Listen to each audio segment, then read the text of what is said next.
I'm a small town girl. I grew up in one of those rural towns in Nebraska. I can remember the day that we drove to Omaha. We went to the Omaha Community Playhouse and we saw the Christmas Carol. And that, to me, was the most exciting thing you could have ever shown me. If I'd have stayed in that rural community, I'd have seen the plays at school, but I would have never seen anything that I thought was so beautiful and so fantastic.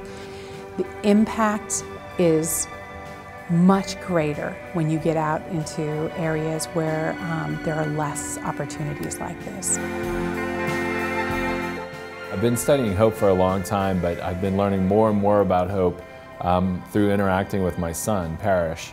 And when he was 3 years old, I started asking him questions about what he wanted to be when he grew up, and he wanted to be a veterinarian. But he said, I also want to be the president. I said, well, could you be both?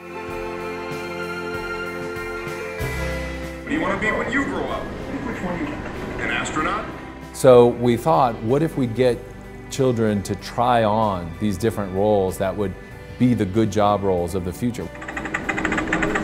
It's time to build your future you. Drag objects from the board onto your body to create what you want to be when you grow up. You can drag objects off of you if you want to use something else.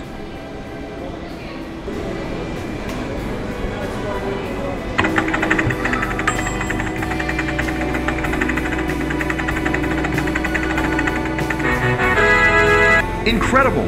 You're an astronaut. So you start telling a story about yourself as this future person, and that's what really pulls children forward.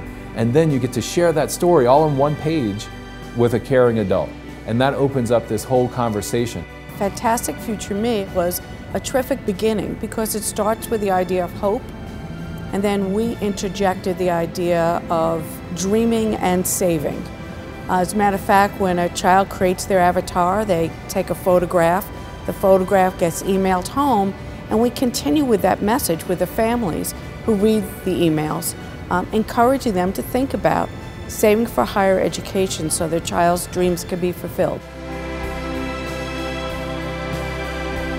Our opening was huge. It was a chance for the community to come together. We brought in everybody that you could be when you grow up. That's part of Fantastic Future Be. Kids got to then play with it and then also go and visit with the real life person in that role.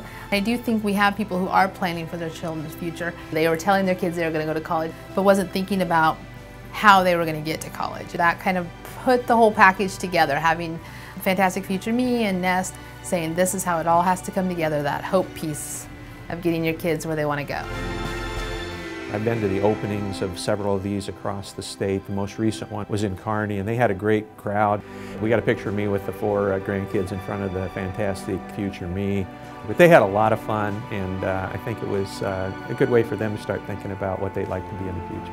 Investing in the Omaha Children's Museum is investing in your community, it's investing in children, it's investing in really the future health and strength and vibrancy of not only Omaha but the entire state.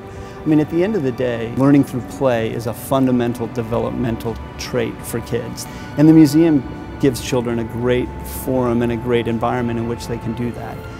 And so investing in the Children's Museum is a way that you can invest in the future of Nebraska. What a place like this does is it celebrates those two things, daydreaming and play. It really gives children a chance to imagine themselves living this future life that's happy, that's really, it's giving them something back. And to get them excited about that now could just serve as a springboard into their future lives.